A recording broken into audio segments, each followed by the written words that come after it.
السلام علیکم ورحمۃ اللہ وبرکاتہ۔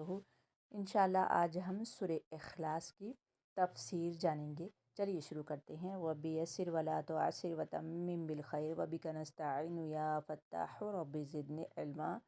یہ بہت بہترین صورت ہے، 4 آیتیں ہیں، 15 کلمات ہے اور 47 حروف ہے۔ اس سورہ کو سورہ توحید کہتے ہیں۔ اس میں امان بھی ہے، اساس بھی ہے۔ سورہ فاتحہ کے بعد یہ سورہ ایسا ہے جس کے بہت سارے نام ہیں۔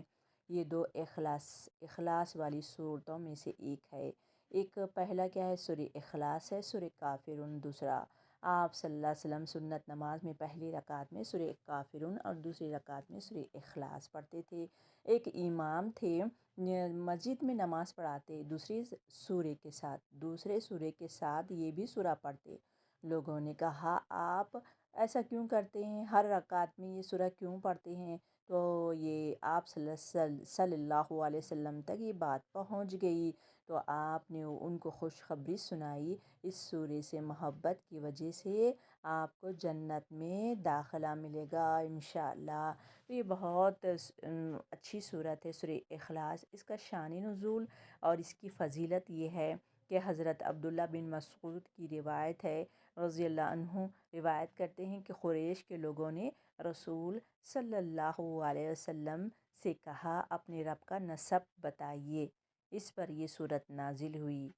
اخلاص اس سورہ کا محض نام یہی نہیں بلکہ اس کے مضمون کا عنوان بھی یہی ہے، توحید، کیونکہ اس میں خالص توحید ہے، اللہ کی تعریف ہے، اسی لیے اس کو یہ نام اس کے معنی کے لحاظ سے دیا گیا ہے۔ جو شخص بھی اس کو سمجھ کر اس کی تعلیم پر ایمان لے آئے گا وہ شرک سے خلاصی پا جائے گا۔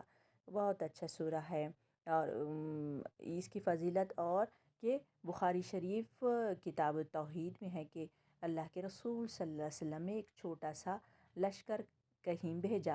جس وقت وہ پلٹے تو انہوں نے کہا حضور صلی اللہ علیہ وسلم نے ہم پر جیسے سردار بنایا تھا، وہ ہر نماز کی قرات کے خاتمے پر سورہ اخلاص پڑھتے تھے۔ تو آپ نے فرمایا اس سے پوچھو وہ ایسا کیوں کرتا ہے؟ پوچھنے پر انہوں نے کہا کہ یہ سورہ رحمان کی صفت ہے، مجھے اس کا پڑھنا بہت ہی پسند ہے۔ تو آپ صلی اللہ علیہ وسلم نے یہی فرمایا ہے کہ انہیں خبر دو کہ اللہ بھی اس سے محبت رکھتا ہے۔ سبحان اللہ، بہت اچھی بات ہے۔ ابھی جو میں پڑھی ہوں ہم کو بار بار باتیں علم اللہ تعالیٰ دیتے رہتا ہے۔ قل، آپ کہہ دیجئے اللہ کے رسول صلی اللہ علیہ وسلم، هو اللہ، وہ اللہ ایک ہے، احد، وہ احد ہے، وہ اللہ کیسا ہے؟ ایک ہے، نہ اس کو کسی کی ضرورت ہے اور نہ اس کا کوئی ہمسر ہے۔ کہ اس آیت میں بتایا گیا ہے کہ اللہ صرف ایک ہی ہے، وہ دو نہیں، جیسا کہ مجوسیوں کا عقیدہ ہے کہ نیکی کا خدا ویزان ہے اور بدی کا خدا ہر من ہے، تین بھی نہیں، جیسا کہ عیسائیوں کا عقیدہ ہے یہ تینوں میں سے ایک ہے اللہ۔ نعوذ باللہ من ذالک، یہ عقیدہ صحیح نہیں ہے بلکہ اللہ ایک ہے۔ اب کیسا ہے؟ اللہ صمد، اللہ بے نیاز ہے۔ کیسا ہے؟ اللہ بے نیاز ہے۔ اور جو تفسیر میں آیا ہے وہ کیا ہے؟ کسی چیز کا ٹھوس اور مضبوط ہونا ہے۔ اللہ دو اور صمد میں دو باتیں بنیادی طور پر پائی جاتی ہے۔ اور کیا بتایا گیا ہے؟ شارٹ بتا رہی ہوں تاکہ ویڈیو لمبا نہ ہو۔ لم یلد ولم یولد، اور نہ اس نے جنا ہے اور نہ وہ جنا گیا ہے۔ اللہ کی اولاد قرار دینے والے فرقے انسان نے جب بھی اپنے طور پر اللہ تعالیٰ کی ذات کے متعلق سوچا ہے تو اسے انسانی سطح پر لا کر ہی سوچا ہے۔ چونکہ انسان اولاد کا خواہش مند ہوتا ہے اسی لیے انسان نے اللہ کی بھی اولاد قرار دے دی۔ اللہ اکبر۔ حالانکہ جو چیز پیدا ہوتی ہے اس کا مرنا فنا ہونا بھی ضروری ہے، اور جو چیز مرنے والی یا فنا ہونے والی ہو وہ کبھی خدا نہیں ہو سکتی۔ بے شک نیز انسان کو اولاد کی خواہش اور ضرورت اسی لیے ہوتی ہے کہ اس کے مرنے کے بعد اس کی قائم مقام ہے اور اس کی میراث سنبھالے، جبکہ اللہ کو ایسی باتوں کی کوئی احتجاج نہیں، وہ حی لا یموت ہے۔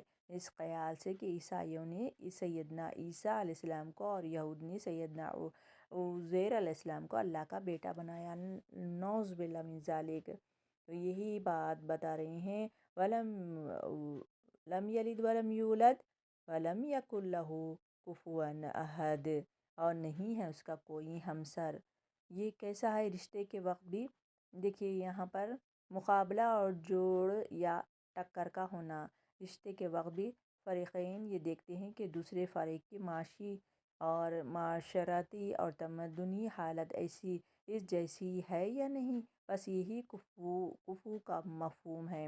قل هو اللہ احد کہنے سے اولاد اور کفو کی خود بخود نفی ہو جاتی ہے۔